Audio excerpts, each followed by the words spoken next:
Il y eut en 1986 le sabre de Didi. En 1995, le dîner des mousquetaires. En 2002, c'est la gloire Pierre-François. En 2004, Yogourt et Yoga.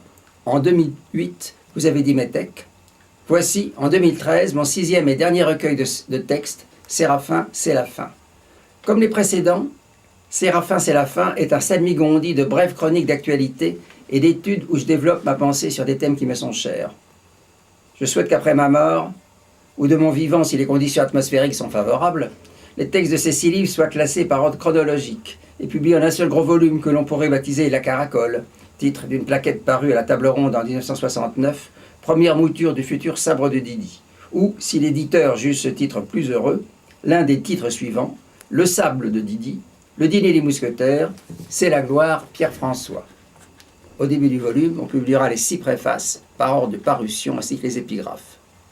Ceux qui n'ont lu que mes romans et mon journal intime y découvriront un Calamity Gab soucieux de la res publica, un écrivain engagé, comme on disait à l'époque de Sartre et de Camus, un citoyen attentif à la vie politique, un polémiste qui défend avec flamme les causes et les idées qu'il croit justes.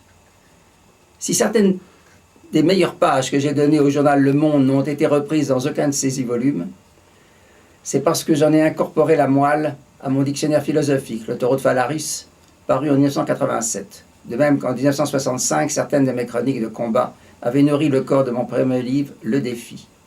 Au demeurant, plus un artiste, qu'il soit écrivain, peintre, compositeur, cinéaste, a un univers intime prégnant, plus il demeure, par indifférence aux modes, obstinément lui-même. Plus il est amené à se répéter, et c'est très bien ainsi. Voltaire fait avec éloquence l'éloge de la répétition. On dit que je me répète, eh bien je me répéterai jusqu'à ce qu'on se corrige. Il a raison. Je l'imite volontiers sur ce point, car j'aime à enfoncer de livre en livre mes idées fixes, mes formules dans la caboche de mes lecteurs, que ce soit en mon nom propre ou par le truchement de mes personnages. Chestov, un de mes philosophes de prédilection, écrit dans Athènes et Jérusalem, « J'irrite les gens parce que je répète toujours la même chose. » Telle était aussi la raison du mécontentement des Athéniens contre Socrate. Je ne sais si mes itératives admonestations irritent mes jeunes lectrices et mes vieux lecteurs, mais je les revendique. Dans Séraphin, c'est la fin, où sont assemblées des pages écrites de 1964 à 2012, il y a de nombreuses redites, et celles-ci sont délibérées.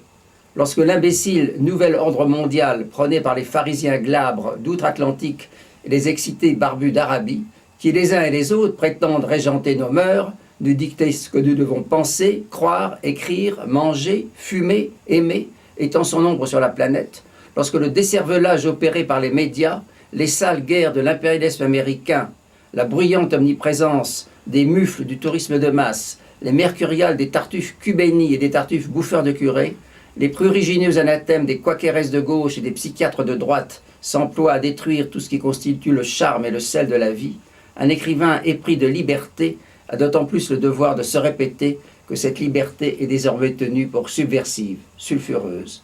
Au risque de subir l'excommunication, nous devons demeurer fidèles à ce que nous sommes, oser être nous-mêmes, car seule cette audace fait de nos livres des livres véridiques, seule cette audace est créatrice de beauté.